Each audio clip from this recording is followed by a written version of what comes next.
बिस्मिल्लाहिर्रहमानिर्रहीम।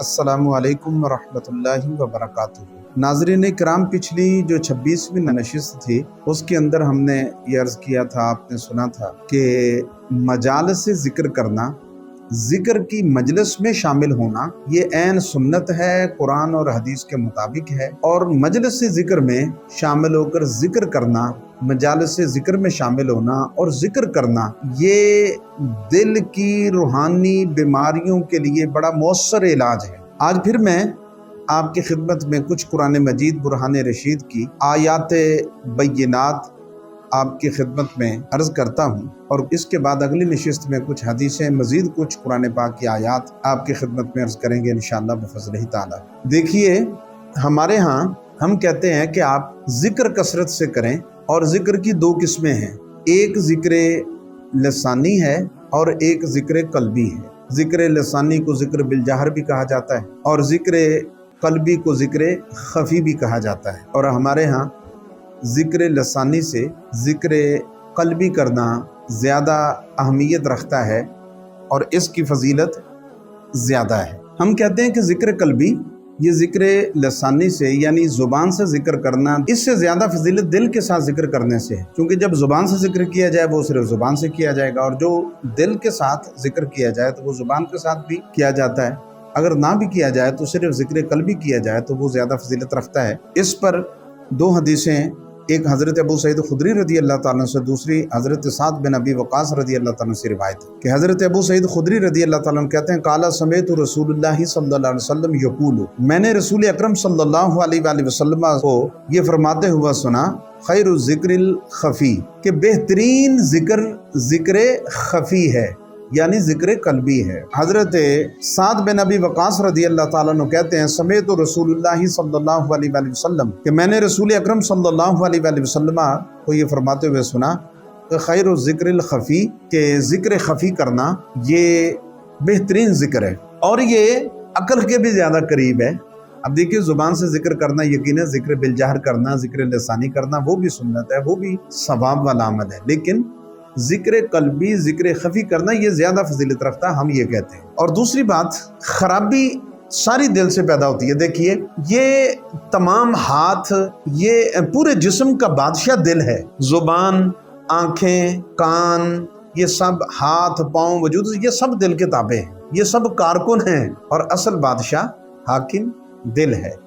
और ये आँखें तो दिल की जासूस हैं, कान दिल के जासूस हैं, जुबान तो दिल की तर्जमान है, ये हाथ पाँव तो इसके कारकुन है। तो लिहाजा असल चीज, असल मरकज जो वो दिल है। तो खराबी दिल से पैदा होती है, नेकी की हसरत दिल से पैदा होती है। तो लिहाजा इस वजह से ज़िक्र खफ़ी ज़रूरी है, ज़िक्र कल्बी ज़रूरी है। अब देखिए, जहाँ पे चोट आई तो मरहम पट्टी तो वहाँ की जाएगी। मिसाल के तौर पे पाँव पे चोट आई हो तो कमर पे बंदा पट्टी करता फिरे, सिर पे चोट आई है तो टांगों पे पट्टी करता फिरे, तो ये अकल के ख़िलाफ़ है। तो लिहाजा जहाँ पे ज़ख़म है, जहाँ पे एक बीमारी, जहाँ पे चोट आई, जहाँ पर मर्ज़ वाक़ई हुई, वहाँ पर टेंचर लगाया जाएगा, वहीं पर मरहम पट्टी की जाएगी। लिहाजा ख़राबी पैदा हुई दिल से, तो अब दिल से ज़िक्र किया जाएगा, इसी को ज़िक्र खफ़ी और ज़िक्र कल्बी कहते हैं। और ये बंदा जब दिल से ज़िक्र कल्बी करता है तो इसमें नूरानियत पैदा होती है, इससे नूर पैदा होता है। वो नूर अंदर की गलाजत को, कसावत को, खबासत को जला के रख देता है। और कोई भी ज़िक्र जो कुरानी आयात से ना हो वो ज़िक्र नहीं, हम इसके ख़िलाफ़ हैं। और इसमें कोई ऐसा किसी पीर का, किसी फ़कीर का, किसी हस्ती का ज़िक्र नहीं। ज़िक्र सिर्फ़ और सिर्फ अल्लाह ताला के अस्माउल हुस्ना है, वो ज़ाती हों या सिफ़ाती हों। और जो कुरान में हो उसका जिक्र किया जाए, उसका बार बार तकरार किया जाए, उसको ज़िक्र इलाही कहते हैं।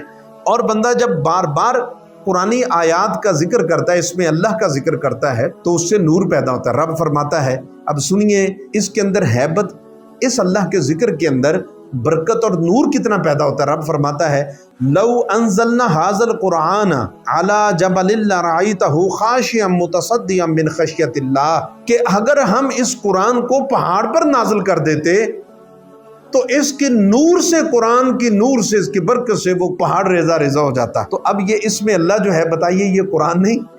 क्या ये कुरान का हिस्सा नहीं? क्या ये कुरान से ये बाहर है?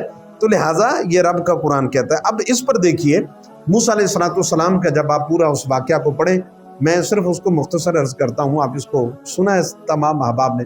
موسیٰ علیہ السلام جب اللہ سے کوہ طور پر ہم کلام ہوئے تو کیا کہا؟ قال ربی ارنی انظر الیک، اے اللہ مجھے اپنی زیارت کروا، مجھے اپنا دیدار کروا۔ تو رب ذوالجلال نے آگے سے کیا فرمایا؟ قال لن ترانی، کہ اے موسیٰ تو دیکھ نہیں سکتا، بلکہ ولکن انظر الی الجبل، کہ ہم اس پہاڑ پر اپنی تجلی ڈالیں گے، تو اس پہاڑ کو دیکھ۔ اگر تو اس پہاڑ کو دیکھ سکا تو پھر کیا ہوگا؟ تو یقیناً ہمیں بھی دیکھ سکے گا۔ فَإِنِ اسْتَقَرَّ مَكَانَهُ فَسَوْفَ تَرَانِي، اگر تو نے اس کو دیکھ لیا تو یقیناً تو ہمیں بھی دیکھ سکے گا۔ تو پھر کیا ہوا؟ فَلَمَّا تَجَلَّى رَبُّهُ لِلْجَبَلِ جَعَلَهُ دَكًّا وَخَرَّ مُوسَىٰ صَعِيقًا، جب اللہ رب العزت نے اپنے نور کی تجلی اس پہاڑ پر ڈالی تو حضرت موسیٰ علیہ السلام بے ہوش ہو کر گر گئے۔ وہی وہ کلام، وہی وہ اللہ تعالیٰ کے نام سے اللہ تعالیٰ کی یاد رکھیے، جو اللہ تعالیٰ کی ذات کے اندر تجلی ہے وہی اس کی صفات میں ہے، وہی اس کے کلام میں ہے، وہی وہ چیزیں اس میں ہیں۔ ہاں اس میں یہ ایک الگ بحث ہے اللہ تعالیٰ کی ذات اور صفت کی، تو اس پر انشاءاللہ اگلی نشستوں میں آپ ضرور سماعت کریں گے۔ تو لہٰذا وہ تجلی، وہ نور پہاڑ پر گرا، پہاڑ کوئلہ ہو گیا، پہاڑ جل گیا تو برداشت نہ کر سکا، اور وہ بزرگوں لکھا کہ وہ سوئی کے نکے سے بھی کتنا نیچے جا کر اس میں سے بھی کچھ حصہ تھا جو اللہ رب العزت نے اپنے نور کی تجلی ڈالی تھی۔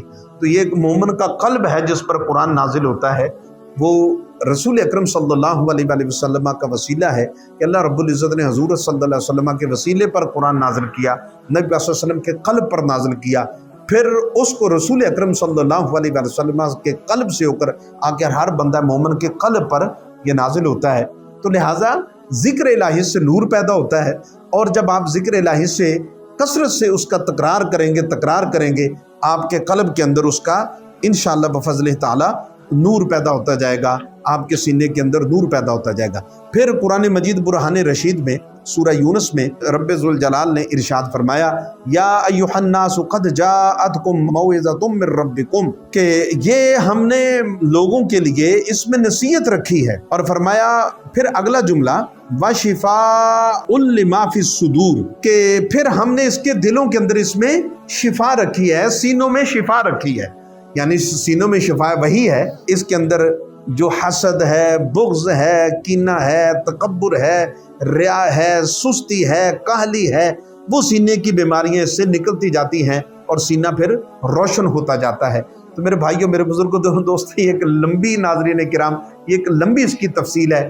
اب وقت اس بات کا متحمل نہیں کہ میں اس کی مزید آگے وضاحت کے اندر جاؤں، صرف اتنی بات کافی ہے کہ دل کے اندر جو روحانی بیماریاں لگ گئی ہیں تو پھر اس دل سے آپ ذکر کریں، جس کو ذکر قلبی، جس کو ذکر خفی کہتے ہیں، لیکن خود بھی کریں، مجلس سے ذکر بھی اختیار کریں، اور پھر قرآن کہتا ہے آپ خود ہو نہ کرتے جائیں، خود اللہ اللہ اس میں اللہ کی ضربیں نہ لگاتے جائیں، خود نہ کرتے جائیں، بلکہ اس کے لیے ایک استاذ کی، اس کے لیے ایک رہبر کی، اس کے لیے ایک رہنما کی ضرورت ہوتی ہے۔ پھر یہاں پر ایک سوال پیدا ہوگا، ذکر تو کرنا اللہ کا، تو ہم خود کر لیں، اس کے لیے کسی رہبر اور رہنما کی کیا ضرورت ہے؟ بھئی نماز تو اپنی پڑھنی ہے، عبادت اللہ کی ہے، امام کی اقتداء کی کیا ضرورت ہے؟ تو لہٰذا آپ کہیں گے نہیں جی یہ تو اللہ کا حکم ہے، اس کے لیے تو ثواب میں اضافہ ہوگا اور 27 نمازوں کا ثواب ہوگا، تو جب جماعت کے ساتھ پڑھیں گے، بس یہی اس کی مثال ہے، آپ جماعت کے ساتھ پڑھیں اور جماعت کے ساتھ ذکر الہی کریں، مجلس ذکر میں شامل ہو کر کریں، پھر کسی اہل ذکر سے کریں۔ پھر قرآن کہتا ہے فَاسْأَلُوا أَهْلَ الذِّكْرِ إِن كُنتُمْ لَا تَعْلَمُونَ، اگر ذکر کے بارے میں تم نہیں جانتے تو پھر ذکر والوں سے ذکر کا طریقہ سیکھو، ان سے سوال کرو۔ تو لہٰذا آپ رہنمائی لے کر، آپ توجہات لے کر ذکر الہی کریں۔ انشاءاللہ ہم توجہ پر بھی ایک نشست کے اندر بات کریں گے، اور کثرت سے ذکر کریں، اپنے شیخ طریقت سے، اہل تصوف سے، صوفیہ سے ذکر لیں اور مجلس سے ذکر اختیار کریں۔ انشاءاللہ بفضل تعالی آپ کا دل شفا یاب ہو جائے گا، یہ مزکہ ہو جائے گا، مصفہ ہو جائے گا، حکمت سے بھر جائے گا، نور سے بھر جائے گا، اور اللہ کی قربت والا ہو جائے گا۔ یہ پھر قلب مریض سے نکل کر انشاءاللہ یہ قلب شہید، قلب منیب اور قلب سلیم میں آ جائے گا۔ السلام علیکم ورحمۃ اللہ وبرکاتہ۔